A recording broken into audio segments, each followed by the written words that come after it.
할렐루야, 반갑습니다. 오늘도 여러분 하나님의 인자하심과 선하심이 여러분과 함께 동행하는 하루가 되시기를 바랍니다. 오늘은 요한계시록 2장 1절로 15절까지 우리가 요약 강해로 한 절 한 절 우리가 강의하도록 하겠습니다.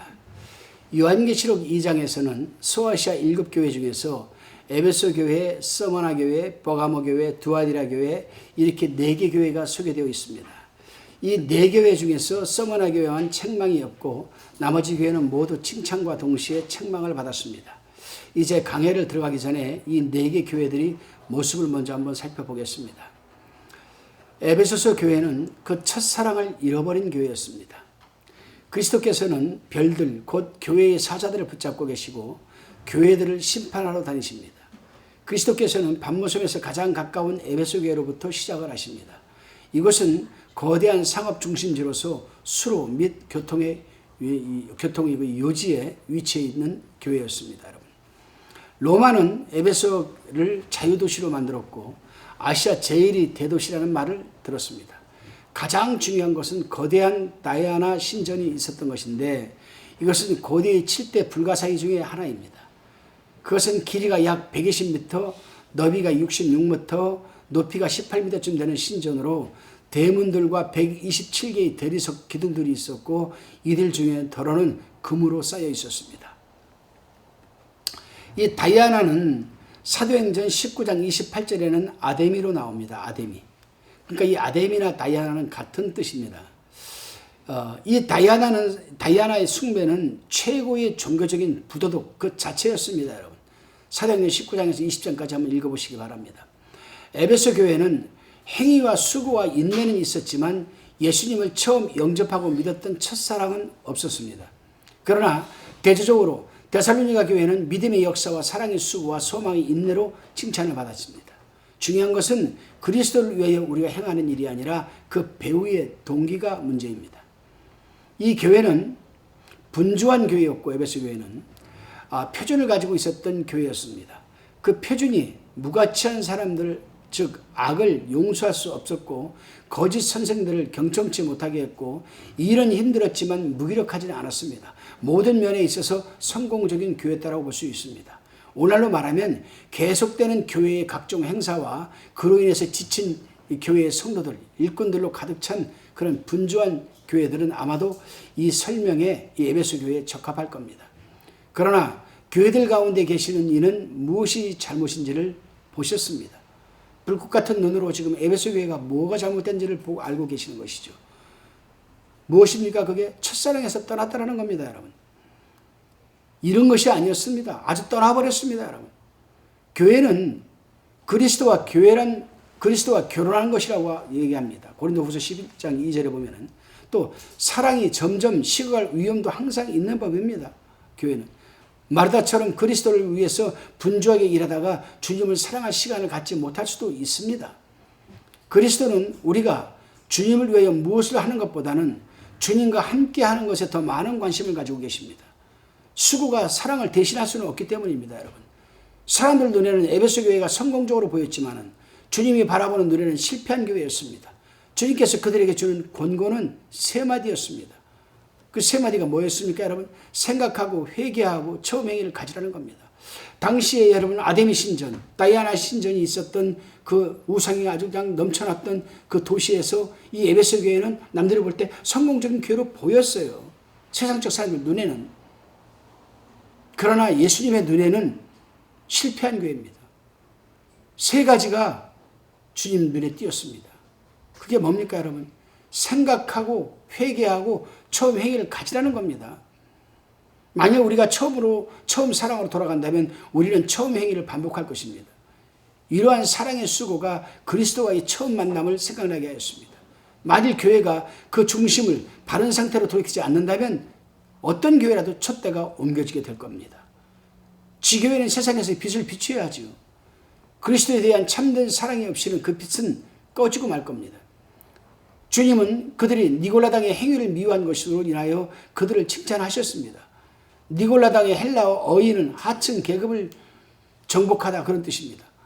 이것은 뭐냐? 교회 내의 제사장 특권 계급, 즉 성직자의 발달을 가리키는 것이므로 일반 신자들이 외면당한다는 말이 됩니다. 더 구체적으로 얘기를 하면 여러분, 그 에베소 교회는 지도자들이 영광을 받고 지도자들이 대접을 받고 지도자들이 권력을 갖고 있지만 성도들은 다 무시를 당한다 한 교회다, 그런 뜻입니다. 여러분, 어찌 성공한 교회를 할 수 있겠습니까? 교회 내에서 목사의 지도력은 분명히 있어야 하겠지만 성직자와 평신도라는 구분이 있어서는 안 됩니다. 여러분, 역사적으로 볼 때 에베소 교회는 늘 분주했던 때인 사도시대를 방불케 하지만 그리스도에 대한 처음 사랑은 점점점 식어가고 완전히 이제 떠나버리고 말았습니다. 여러분, 이 일이 다른 실패의 길을 걸을 여지를 남겨놓고 마는 거죠. 자, 이제 한 절 한 절 우리가 강해를 해보도록 하겠습니다. 1절에 보면 에베소 교회의 사자에게 편지하기를 오른손에 7뼈를 붙잡고 7 금촛대 사이에 다니시는 이가 가라사대라고 합니다. 에베소 교회는 아시아의 중심교회로서 반모섬에서 60마일 약 100km 떨어진 곳에 위치해 있었으므로 이 서신을 받을 수 있는 가장 가까운 항구 도시였었습니다. 에베소는 소아시아에서 가장 큰 도시로서 당시 로마가 아시아의 수도로 지정한 곳이기도 합니다. 에베소는 정치, 문화, 종교, 교역의 중심지였습니다. 그리고 이곳에는 세계 7대 불가사의 중 하나인 아데미 신전이 있었습니다. 아데미 신전, 다이아나 신전을 얘기하는 겁니다. 이곳은 이 아데미, 즉 다이아나 여신을 숭배하는 곳인데 그 여신 다이아나는 로마식 이름이고 실은 아데미 이름이 헬라식 이름입니다. 그래서 사도행전은 아데미라고 지금 말을 하고 있고 로마식 이름, 즉 로마가 이 도시를 건설한 이 여러분 여기에는 다이아나라는 지금 이름으로 표현하고 있는 겁니다. 이 에베소 교회는 바울이 2차 전도 여행 때 사도 바울이 잠시 들렸다가 3차 전도 여행 때, 그러니까 AD 53년에서 58년 정도가 되겠습니다. 이때에 다시 바울이 와가지고 브루스길라와 아굴라와 함께 이 부부와 함께 개척하여서 3년 동안 목회를 한 곳이기도 합니다. 바울은 혼합종 교회가 성행하고 있는 이곳에 교회를 세움으로써 에베소는 아시아의 크리스천 수도가 되었습니다. 예루살렘, 안디옥, 에베소는 기독교의 중심지가 되었던 겁니다. 그 중에 하나가 바로 이 에베소입니다. 나중에 이 디모데는 사도 바울에 이어 에베소 교회를 관할하는 최초의 감독이 되었습니다. 디모데전서 1장 3절에 기록되어 있습니다. 그러니까 사도 바울에 이어서 영적인 신앙의 아들 디모데가 이 에베소 교회의 감독으로 부임을 한 것이죠. 오른손에 7뼈를 붙잡고 7 금촛대 사이에 다니시는 이라고 합니다. 주님은 7별, 곧 교회를 지키고 보호하는 7 천사를 붙잡고 계십니다. 따라서 교회는 주님이 절대적인 권한과 통제 아래 있으며 철저히 보호받고 있음을 암시하는 말씀이기도 합니다. 촛대 사이에 다니시는 이 주님은 교회를 두루 살피시는 분으로 지금 기록되어 있습니다. 7 교회를 주관하는 것은 천사들이지만 그 7 천사들을 예수님 장중 안에 있는 존재들입니다. 주님은 교회를 천사들에게만 맡기지 않고 친히 당신이 다니시면서 감찰하시는 분이십니다. 2절 말씀입니다. 내가 내 행위와 수고와 내 인내를 알고 또 악한 자들을 용납지 아니한 것과 자칭 사도라 하되 아닌 자들을 시험하여 그 거짓된 것을 내가 드러낸 것과 라고 하시고 있습니다. 내 행위와 수고와 내 인내를 알고, 주님은 교회를 친히 감찰하시는 분이시기 때문에 우리가 행하는 일에 무관심하지 않으십니다. 여기서 행위란 포괄적 의미의 행동 전반을 가리키는 말씀입니다. 주님이 에베소 교회의 수고도 아신다고 했고, 이 수고는 원어로 코폰이라는 단어인데 코폰, 전력 투구하는 봉사와 일을 의미합니다. 당시에 이 에베소 교회는 전력 투구해서 있는 힘을 다해서 봉사와 일을 하였습니다. 그래서 부흥이 됐겠죠. 당시에 혼신의 힘을 다해서 전력 투구하는 주의 종들을 보시고 주님은 위로를 하셨습니다. 인내는 언어로, 이 히브리 언어로 헬라어로 휘포메네입니다. 휘포메네, 인내, 휘포메네. 이 휘포메네인데 한결같이 참고 견디는 것을 뜻합니다. 따라서 여기서 말하는 인내는 어쩔 수 없이 참고 따르는 그런 인내가 아니라 어려움과 고생, 환난을 받아들여서 그것을 은혜와 영광으로 바꾸는 용기 있는 적극적인 인내를 뜻하는 단어가 바로 이 휘포페네 인내입니다. 에베소 교회는 바로 이런 인내가 있었습니다. 악한 자들이 나오죠. 여기서 악한 자들은 거짓 선자들을 말합니다. 에베소라는 지리적 위치가 온갖 종교 사기꾼들을 끌어들인 데기 아주 적합한 도시였습니다. 이들 중에는 예루살렘에서 온 유대교인들, 즉 니골라당, 자칭 지역교회의 장로들이라고 부르는 사람들이 있었습니다. 그들은 양의 옷을 입었지만 속에는 누락질하는 여러분 일이었습니다.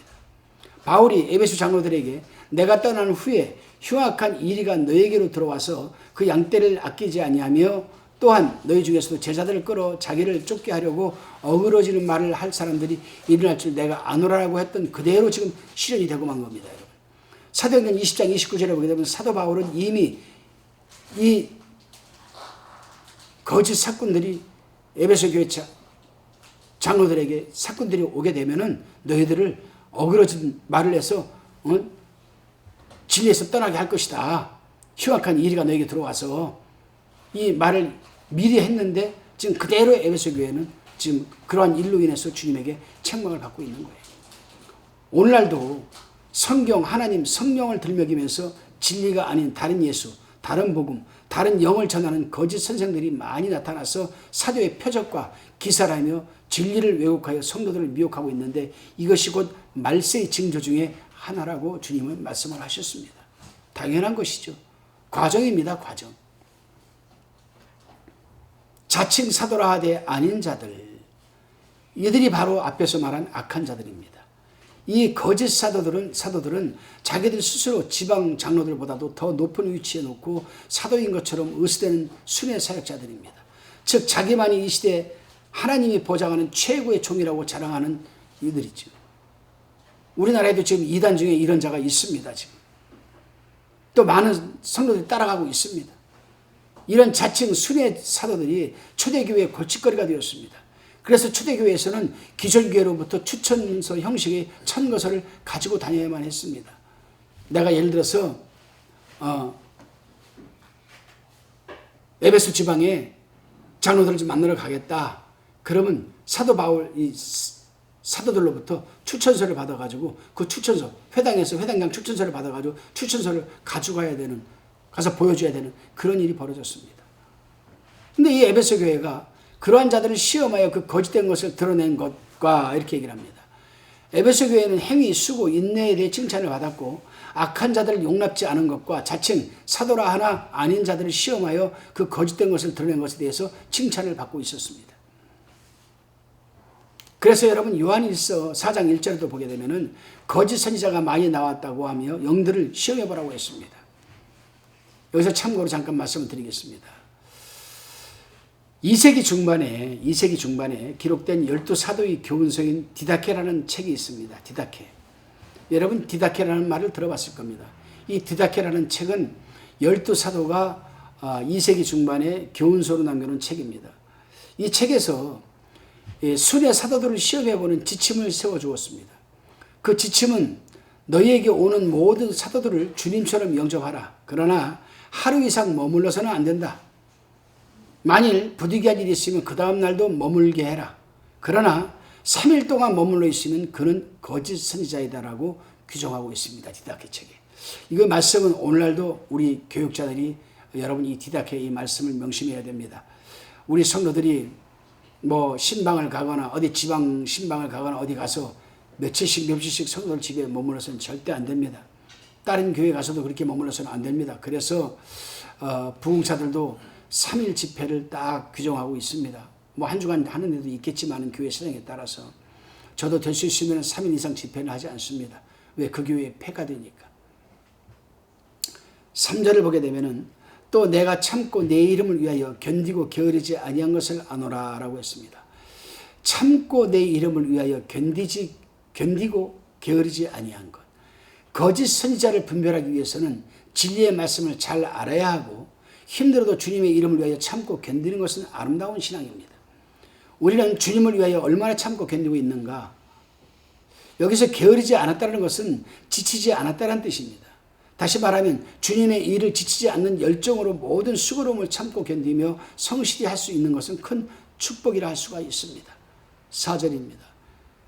그러나 너를 책망할 것이 있나니 너희 처음 사랑을 버렸느니라. 지금까지는 예수님께서 3절까지는 축복을 하시고 칭찬을 하셨지만은 이제 4절부터는 에베소 교회에 대해서 여러분 이 책망을 하기 시작을 합니다.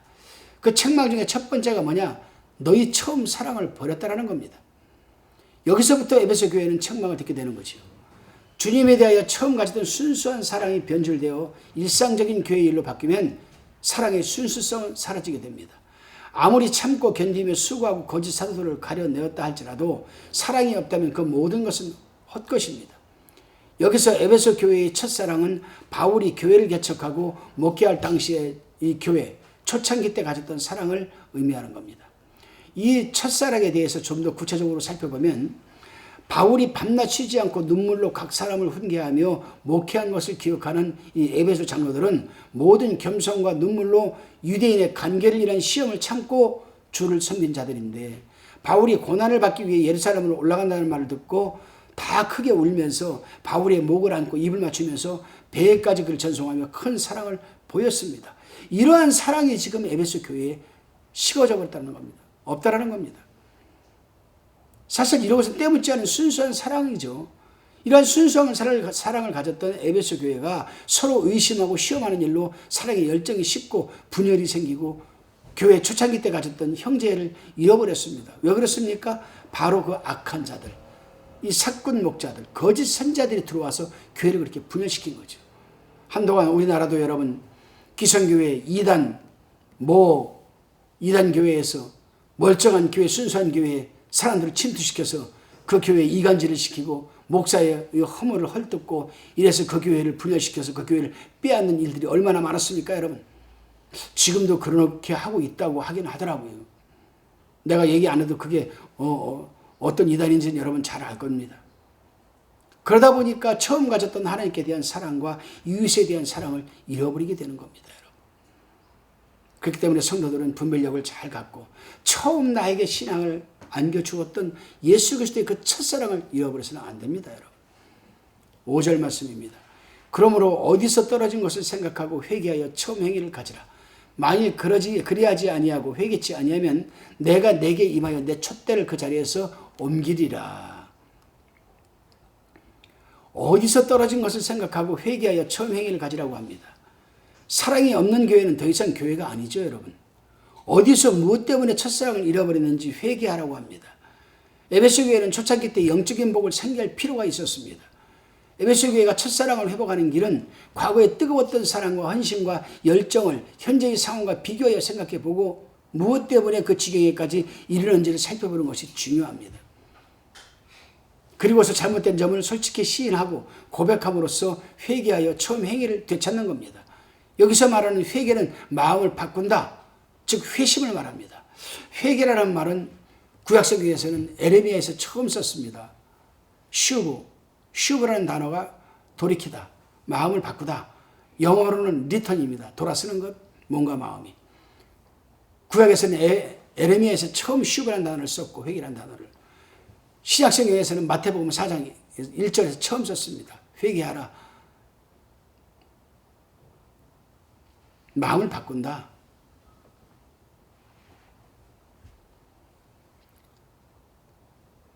행동도 바꾼다. 마음과 바깥이 동시다발적으로 돌이키는 것.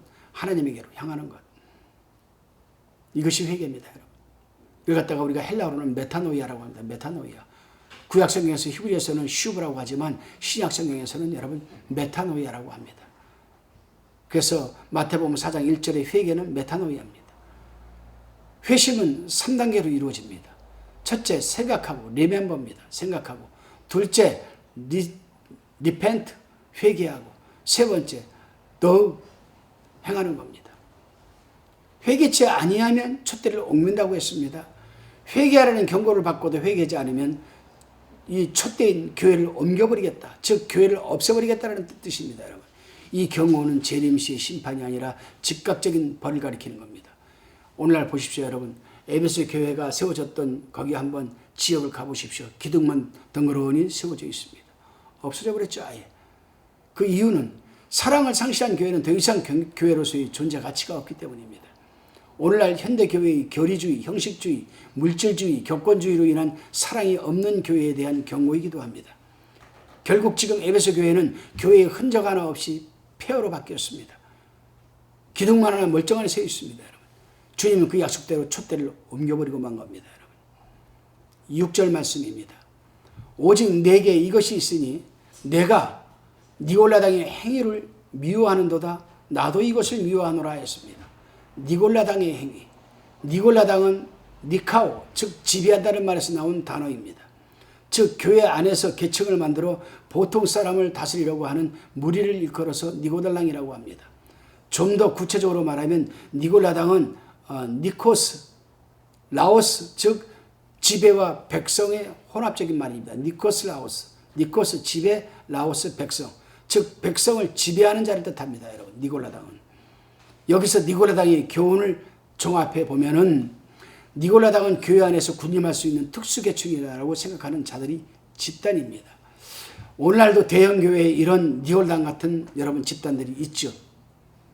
장로라 하면서 앞자리에 그냥 두툼한 방석 깔아놓고 앞에 탁 앉아있고 당해라 한다고 해서 장로 회의실이라고 해가지고 의리하게 꾸며놓고 교회에서 그 어떤 계급, 특수 계급층을 여러분 짓는 그런 교회가 있습니다. 두 번째로 복음시대 율법은 필요 없다고 생각하는 자들이 바로 니골라당입니다. 바로 오늘날 이단 중에 어떤 그 단체가 있죠. 회개할 필요 없다. 왜? 예수 그리스도께서 마지막 십자가에서 다 회개, 기도하고 이루었다고 생각했기 때문에 회개할 필요 없다. 그렇게 가리키는 이단이 있습니다. 세 번째로 육신은 악하고 영혼만이 선하다는 말하는 자들입니다.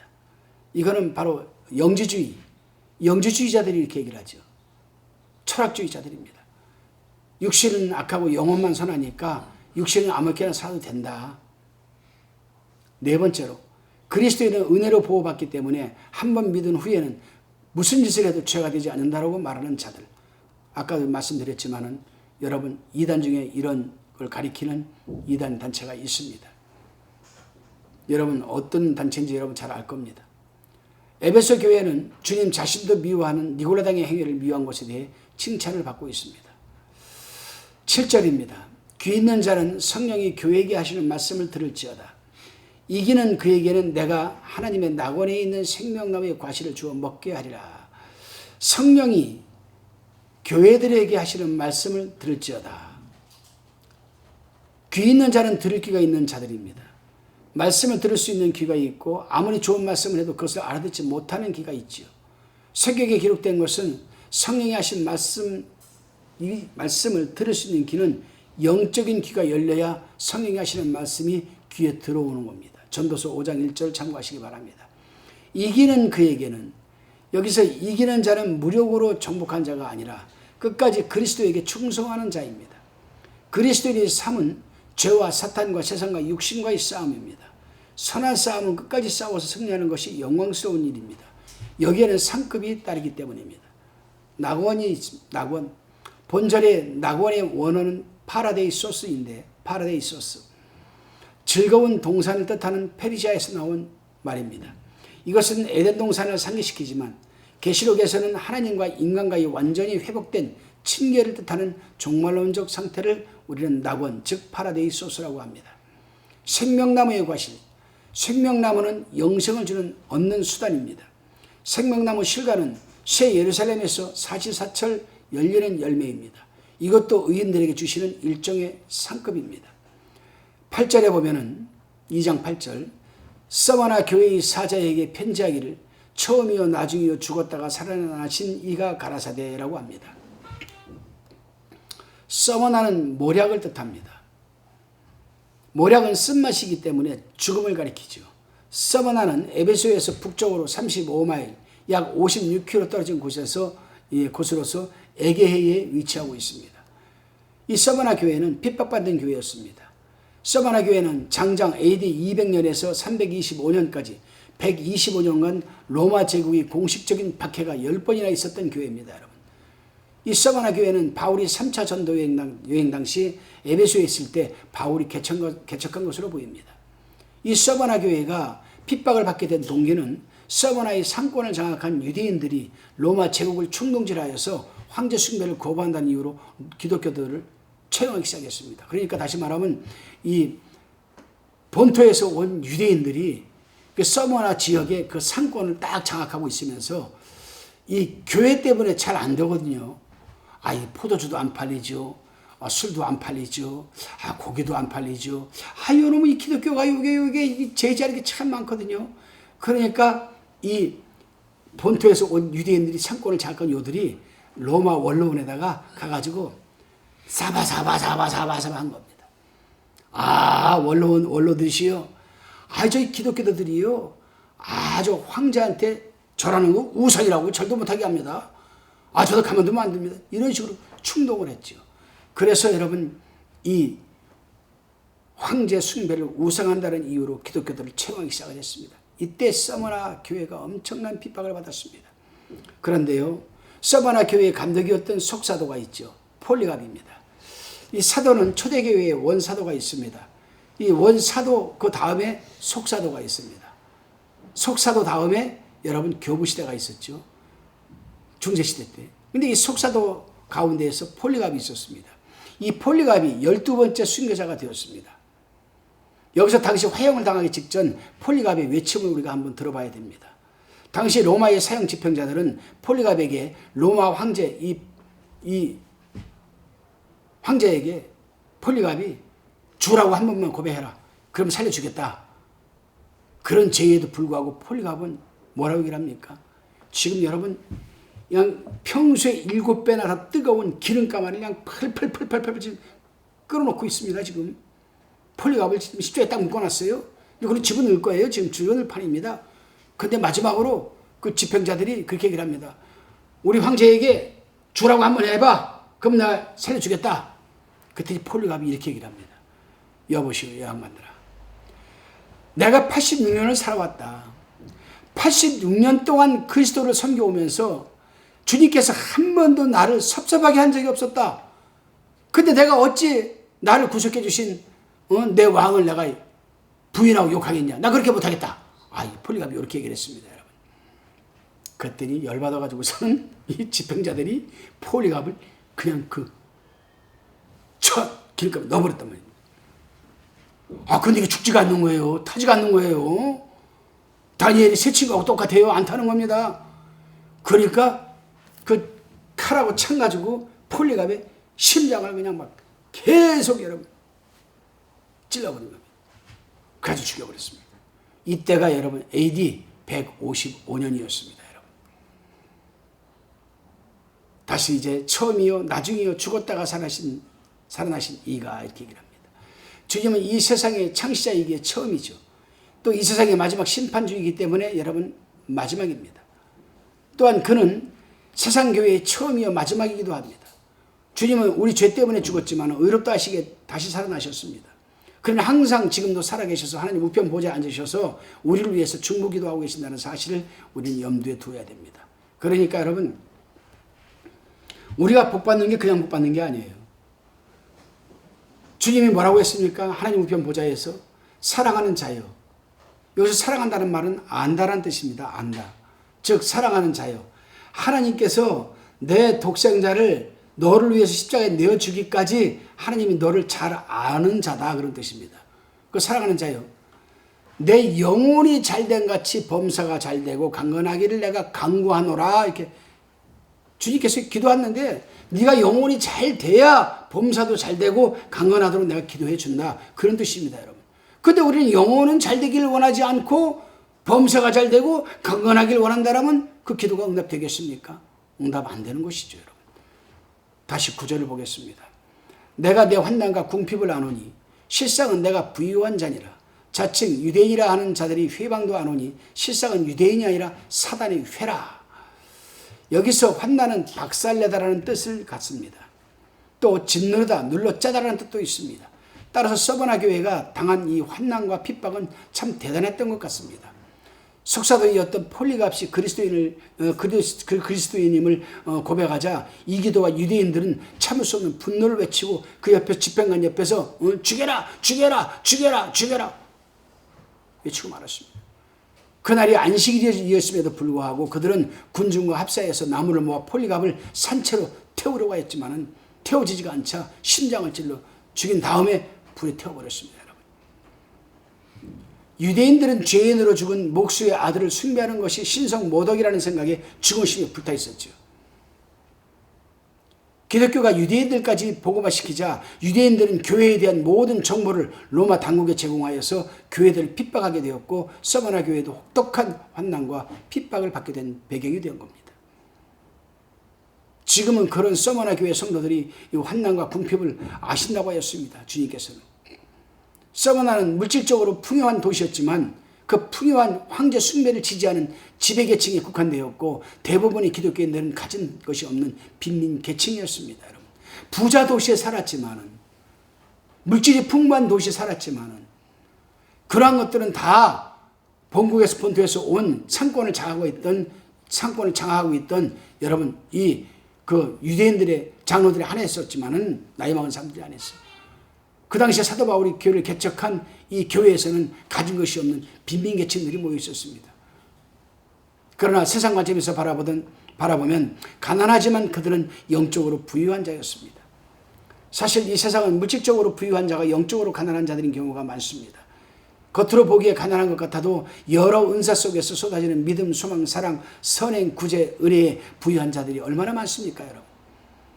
야고보서 2장 5절에 보게 되면 하나님이 세상에 대하여는 가난한 자를 택하사 믿음에 부유하게 하시고, 다시 고린도후서 6장 10절에 보면 가난한 자 같으나 많은 사람을 부유하게 하고 아무것도 없는 자 같으나 모든 것을 가진 자로다, 이렇게 그리스도인들에서 여러분 고백하고 있습니다. 여러분은 어떻습니까, 여러분? 실상은 유대인이 아니요 사단의 회라고 합니다. 본문에서 서머나 교회는 자칭 유대인이라 하는 사람들 때문에 어려움을 당했습니다. 그러나 주님께서는 이들이 유대인이 아니요 사단의 회라고 주님은 말씀하십니다. 히브리어로 사단은 적대자를 뜻하고 헬라어로 비방자 또는 거짓 참수자를 뜻합니다. 여러분. 그래서 사단은 성경을 보게 되면은 욥기서에도 보게 되면 여러분 하늘에 천상회의가 있는데 그 참석을 해가지고 욥을 여러분 하나님 앞에 비방하고 참수하고 그러지 않았습니까? 여러분? 여기서 사단의 회에 대해서 한번 살펴봅시다. 사단의 회는 원어에 사단의 회당으로 되어 있습니다. 시나고그 오브 사단이라고 되어 있습니다. 시나고그 오브 사단.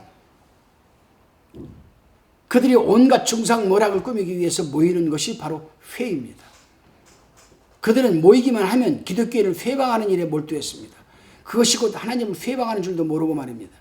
그래서 기독교인들은 이때부터 시나고그, 즉 회당이라는 말을 사용하지 않고 에클레시아, 곧 교회라는 말을 사용하게 된 겁니다.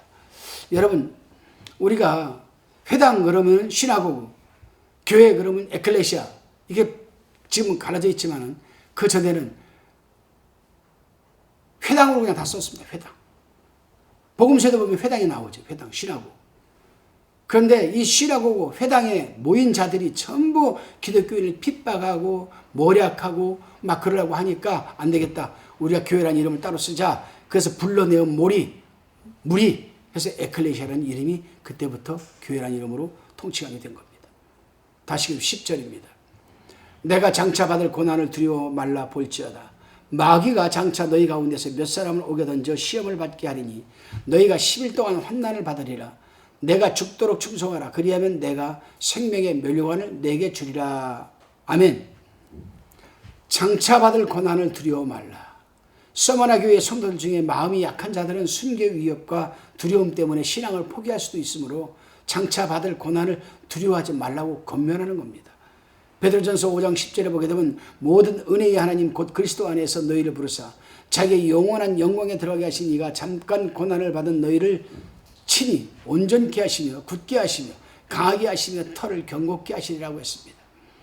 마귀가 장차 너희 가운데 몇 사람을 오게 던져 시험을 받게 하리니, 마귀는 로마의 앞잡이 노릇을 하며 기독교인들을 핍박하는 유대인들을 가리킨다고 할 수 있습니다. 왜냐하면 실제로 핍박의 배후에는 역사하는 사단이 있기 때문입니다. 유대인들은 마귀의 충동을 받아서 기독교인들을 받게 하지만 궁극적으로 그들을 감옥에 넣는 것은 마귀가 아니겠습니까? 여기서 옥이라는 것은 죽게 될지도 모른다는 암시가 내포되어 있는 단어입니다. 그런데 10일 동안 환난을 받으리라고 했습니다. 여기서 10일 동안이라는 견해가 몇 가지 있죠. 첫 번째 견해는 매우 짧은 기간의 환난으로 보는 견해가 있고, 두 번째는 긴 기간이면서도 한정된 기간으로 보는 견해가 있고, 세 번째로는 계속되는 고난이 이제 끝나간다는 의미로 보는 견해가 있습니다. 그러나 10일 동안의 고난이 10일이라는 날 수를 말하는 것이 아닙니다. 10이라는 숫자가 영적으로 세상을 나타내는 사와 인간을 나타내는 유구의 합이며 또한 10이라는 숫자는 3, 7, 12처럼 완전수로 본다면 십자가의 고난에 동참하여 온전히 고난을 당하는 기간을 상징하는 것으로 보는 것이 타당합니다. 그러면 여기까지 서머나 교회의 고난의 특징을 한번 정리해 보면은 첫째, 성도 전체가 아니라 몇 사람의 성도만 감옥으로 던져질 것이다. 둘째, 그 고난이 영구적인 것이 아니라 일정한 기간이다. 셋째, 이 고난은 그들을 멸하기 위함이 아니라 그들을 시험하기 위함이다. 이렇게 요약할 수가 있겠죠. 그러니까 걱정하지 말고 담대히 죽도록 충성해라. 서머나 교회의 환난은 이미 예고된 것입니다. 죽도록 충성하라는 말은 신실한 자로 굳게 서라. 죽는 상황에 처하더라도 충성하라는 뜻입니다. 그러니까 사도 바울이 에베소에 교회를 세우고 서머나의 에게 쪽에 서머나 교회를 세울 때 이미 이 교회의 서머나 교회의 환난은 이미 그때부터 예고된 겁니다. 그 죽도록 충성하는 자에게는 뭘 주겠느냐? 생명의 멸류관을 주신다고 합니다. 죽도록 충성한 자는 영생은 물론이고 영화로운 생명의 멸류관까지 상급으로 주어집니다. 여기서 말하는 멸류관은 왕관을 뜻하는 디아데마가 아니고 승자의 멸류관인 스테파노스입니다. 성경에서 왕관은 두 가지가 나와요. 두 가지가. 12장 3절에 보게 되면은 디아데마가 나옵니다. 디아데마. 근데 여기서는 디아데마가 아니고 승리자의 월계관인 스테파노스입니다. 스테파노스. 이 월계관은 경기 승자나 전쟁에서 승리한 로마 장군에게 주어졌습니다. 이 스테파노스는 우리는 교회의 첫 순교자 스테반을 연상케 되는데 스테반의 이름, 헬라 이름이 바로 스테파노스입니다. 궁극적으로 이 스테반도 사도행전 7장 59절에 나오는데 이 스테반의 헬라 이름이 스테파노스입니다. 결국에 스테반도 끝까지 충성해서 이겼더니 여러분 멸류관을 받지 않았습니까? 스테파노스. 여기서 성경에서 말하는 인간이 쓰는 멸류관과 사단이 쓰는 멸류관 그리고 성도가 쓰는 멸류관에 대해서 우리가 잠깐 한번 살펴봅시다. 여러분 주님이 쓰신 멸류관은 몇 개가 있습니다. 가시 멸류관, 많은 멸류관 이렇게 있습니다. 근데 인간이 쓰는 멸류관은 영화로운 멸류관 잠언서 4장 9절에 나옵니다. 보석 있는 멸류관 역대상 20장 2절에 나옵니다. 그 다음에 정금 멸류관 시편 21편 3절에 기록되어 있습니다. 그 다음에 교만한 멸류관 이사야 28장 1절에 있습니다. 아름다운 멸류관 여러분 이사야 62장 3절에 있습니다. 그 다음에 은 멸류관 스가랴 6장 11절에 있습니다. 이렇게 보게 되면 인간이 쓴 멸류관이 받는 멸류관이 더 많은 것 같아요. 근데 잘 받아야죠. 멸류관도. 어떤 멸류관을 받을 것이냐. 근데 사단이 쓴 또 멸류관도 있습니다. 이 사단이 쓴 멸류관은 요한계시록 12장 3절에 보게 되면 여러분 7멸류관이 나옵니다. 또 10멸류관이 나옵니다. 요거는 계시록 13장 1절에 기록되어 있습니다. 그런데 성도가 이제 쓰는 인간이 쓰는 멸류관이지만 성도가 쓰는 멸류관이 있어요. 아까 인간이 쓰려고 하는 멸류관은 영화로운 멸류관, 자기 영광 받기 위한 멸류관, 뭐 보석 있는 멸류관, 뭐 정금 멸류관 등 나오는데 우리 성도가 쓰는 멸류관이 있습니다. 그것이 뭐냐? 고린도전서 9장 25절에 보면 썩을 멸류관이 나옵니다. 그 다음에 야고보서 1장 12절에 요한계시록 2장 10절에 보면 생명의 멸류관이 나옵니다. 그 다음에 베드로전서 5장 4절에 보게 되면 영광의 멸류관이 나옵니다. 그 다음에 데살로니가전서 2장 19절에 보면은 사도 바울이 말했던 자랑의 멸류관이 나옵니다. 디모데후서 4장 8절에 보면은 디모데가 말한 의의 멸류관이 나옵니다. 그 다음에 계시록 4장 4절에 보면 금 멸류관이 나옵니다. 또 계시록 12장 1절에 보면 12별의 멸류관이 나옵니다. 자, 여러분 여기서 우리는 뭐 주님이 쓰신 멸류관, 뭐 인간이 쓴 썩없이 세상적 불신자들이 쓴 멸류관, 사단이 쓰는 멸류관 여기에 집중할 것이 아니라 우리 성도가 쓰는 멸류관 여기 집중을 해야 됩니다. 나는 썩을 멸류관을 쓸 것이냐, 생명의 멸류관을 쓸 것이냐, 영광의 멸류관을 쓸 것이냐, 자랑의 멸류관을 쓸 것이냐, 의의 멸류관을 쓸 것이냐, 금 멸류관을 쓸 것이냐, 12별의 멸류관을 쓸 것이냐. 어쨌든 우리는 썩을 멸류관 아니고는 하나쯤은 받아야 되지 않겠습니까? 다시 2장 11절을 봅니다. 귀 있는 자는 성령이 교회들에게 하시는 말씀을 들을지어다. 이기는 자는 둘째 사망의 해를 받지 아니하리라.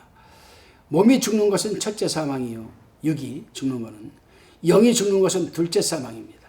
둘째 사망은 다음 세상에서 악한 자들이 죽음을 가리키는 랍비적 용어입니다, 여러분. 그래서 요한계시록에는 이 랍비적 용어가 한두 개 나옵니다. 여기 첫 번째 나왔습니다. 계시록 20장 14절에는 둘째 사망이 불못으로 되어 있습니다.